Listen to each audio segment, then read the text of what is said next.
नमो तस्से भगवतो अरहतो सम्मा सम्बुद्धस्से। नमो तस्से भगवतो अरहतो सम्मा सम्बुद्धस्से। नमो तस्से भगवतो अरहतो सम्मा सम्बुद्धस्से।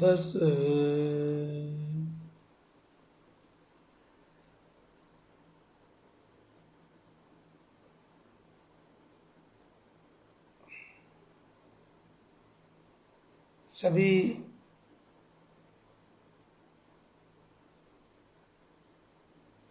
देशवासियों को, उपासक उपासिकाओं को मेरी ओर से मंगल कामनाएं। मैं आपके बीच में आज एक नए विषय को लेकर के आया हूँ। नए विषय पर बात करना है। आपके लिए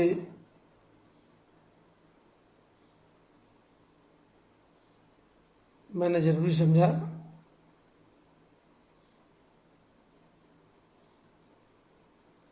इसलिए उस विषय पर आज बात करना चाहता हूँ।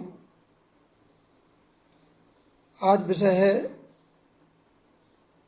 पंचशील का महत्व। पंचशील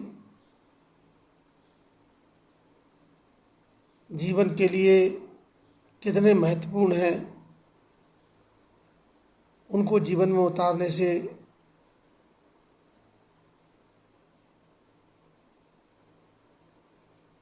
पंचशीलों के हिसाब से अपने जीवन को जीने से कितना सुखमय जीवन होता है, इसके बारे में मैं आपको आज बताऊंगा। इसके पहले कि मैं आपको ये बताऊं, क्योंकि बहुत सुना है आपने पंचशील के बारे में। जहाँ जहाँ धम्म देशनाएँ होती हैं, जहाँ जहाँ भिक्षु संघ धम्म देशनाएँ करते हैं, वे हमेशा आपको पंचशील आप उनसे ग्रहण करते रहते हैं, वे आपको देते रहते हैं। लेकिन वास्तव में पंचशील है क्या, उसके जीवन में अपनाने से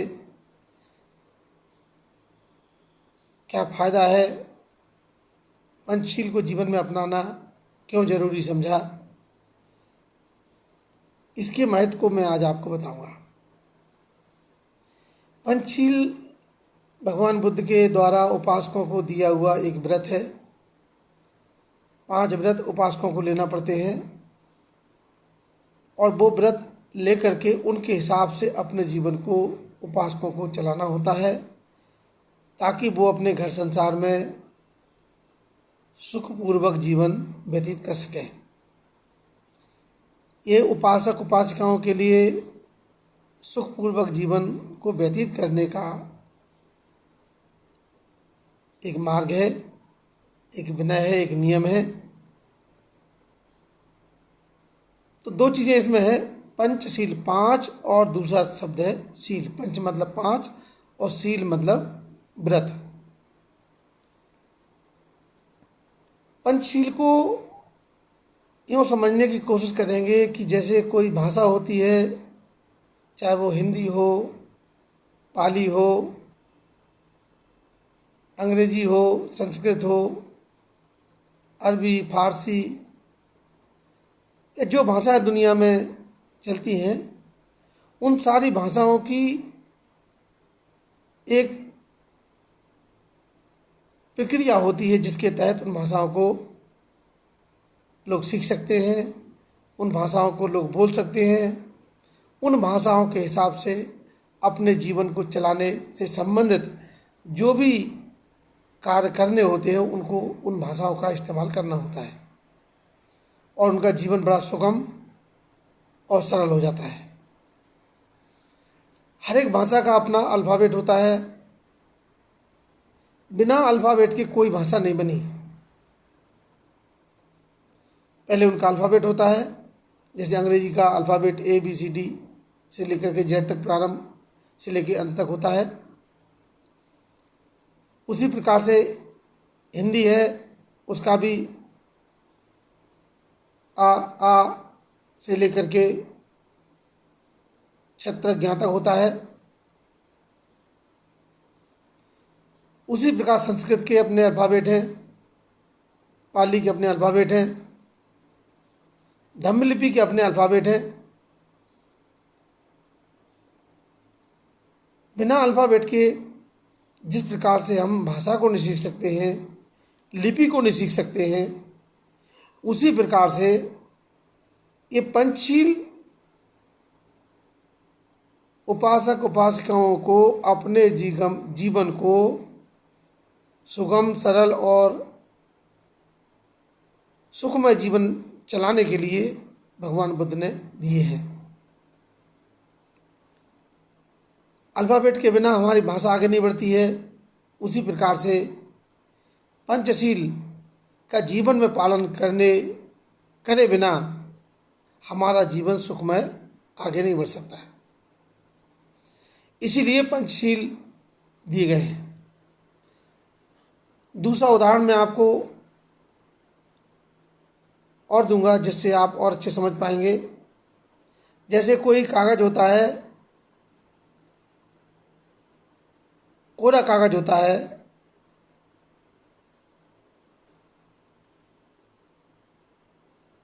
उस कागज की उतनी वैल्यू नहीं होती है जितनी वैल्यू एक लिखे हुए कागज की होती है। तो समझो कागज है और किसी दफ्तर में उस कागज को जब कोई अधिकारी उस पर सिग्नेचर करता है तब उस कागज की अपनी वैल्यू होती है। लेकिन सिग्नेचर करने से पूरा नहीं होता है। यदि वो सिग्नेचर करके भी उस कागज को दफ्तर में आगे बढ़ाता है, अपने ऑफिस से दूसरे ऑफिस में जाता है, जब वो कागज तो लौट के वापस आ जाता है। क्यों? क्योंकि उस कागज में सिर्फ अधिकारी के सिग्नेचर हैं, साइन है, हस्ताक्षर हैं, लेकिन उसकी सील नहीं लगी हुई है। वो भी एक सील होती है। उस सील के लग जाने के बाद उस कागज की वैल्यू बढ़ जाती है, उस कागज का महत्व समझ में आ जाता है। और महत्व ये समझ में आ जाता है कि ये किस अधिकारी के दस्तखत हैं, किस अधिकारी के हस्ताक्षर हैं, किस अधिकारी के सिग्नेचर हैं, ये समझ में आ जाता है। जब तक उस पर सील नहीं लग जाएगी उस कागज की वैल्यू नहीं होती है। उसी प्रकार से जब कोई आदमी सीलों का पालन नहीं करता है तो उसकी वैल्यू उतनी नहीं होती है जितनी कि सील का पालन करते हुए जीवन व्यतीत करने वाले व्यक्ति की होती है। समझो कोई व्यक्ति प्राणी हिंसा करता है,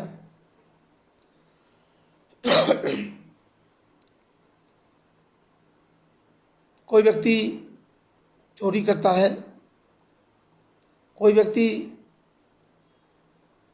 व्यभिचार करता है, कोई व्यक्ति झूठ बोलता है और कोई व्यक्ति नशापत्ती करता है। ऐसा काम करने वाले व्यक्ति को या ऐसा काम करने वाले व्यक्ति की समाज में वो स्थिति नहीं होती है, समाज में वो स्थान नहीं होता है जो स्थान किसी ऐसे व्यक्ति का जो पांचों सीलों का पालन करता है, प्राणी की हिंसा नहीं करता है, वो कभी चोरी नहीं करता है, ऐसा व्यक्ति जो व्यभिचार नहीं करता है, ऐसा व्यक्ति जो कभी झूठ नहीं बोलता है, ऐसा व्यक्ति जो कभी नशापत्ती नहीं करता है। जब वो सीलों का पालन करने लगता है तो उसके जीवन में सील लग जाती है। और सील का मतलब होता है दूसरा अर्थ। सील, जब कोई चीज को सील्ड कर देते हम तो बंद हो जाती है। सील्ड का मतलब ये होता है कि उसकी हमने चीज़ों को बंद कर दिया। क्या बंद कर दिया? जो उसके जीवन में गलत था उसको बाहर निकाल दिया, जो अच्छा था उसको अंदर कर दिया और बंद कर दिया। अब वो सीलों का जीवन जी रहा है और सीलों का जीवन जीते हुए वो व्यक्ति समाज में अपना स्थान बना रहा है, उस व्यक्ति का समाज में अपना स्थान बन रहा है। तो इस तरह से सीलों का पालन करते हुए यदि कोई व्यक्ति अपने जीवन को जीता है, कोई उपासक हो या उपासिका हो, वो अपने जीवन को जीता है, तो निश्चित रूप से उसकी समाज में वैल्यू होती है। समाज के 10 लोग उसकी बात को सुनते हैं, उसकी बात को समझते हैं, उसकी बात को मानते हैं। ऐसा व्यक्ति जो इन सीलों को तोड़ करके जीवन जीता है, ना तो खुद सुखी रहता है और ना दूसरे को सुखी जीवन जीने के लिए रास्ता खोलता है, ना दूसरे को सुखी जीवन जीने के लिए मौका देता है। ऐसा व्यक्ति जो स्वयं भी बेचैन है, स्वयं भी परेशान है, दूसरों को परेशान करता है, ऐसा व्यक्ति जो स्वयं भी दुखी, दूसरे को भी दुखी करता है, तो ऐसा जीवन जीने वाला व्यक्ति समाज में बहुत सम्मानित व्यक्ति नहीं होता है, उसका समाज में बहुत सम्मानित स्थान नहीं होता है, उसको समाज में बहुत अच्छा स्थान नहीं मिलता है, उसकी समाज के लोग नहीं सुनते हैं, उसकी समाज के लोग नहीं समझ पाते हैं। तो इसीलिए भगवान बुद्ध ने सारे परिवार को, सारे समाज को, सारे देश को, सारी दुनिया को सुख शांति का संदेश देने के लिए, सुख शांति का जीवन जीने के लिए, सुख शांति से रहने के लिए ये 5 शील दिए हैं। ये 5 शीलों का महत्व इसीलिए बढ़ जाता है कि जब लोग 5 शीलों का पालन करते हुए जीवन जीते हैं, निश्चित रूप से उनका जीवन बहुत सुखद होता है, सुखद होता है, सुखद होता है। इसी के साथ भवतु सब मंगलं, भवतु सब मंगलं, भवतु सब मंगलं। साधु साधु साधु।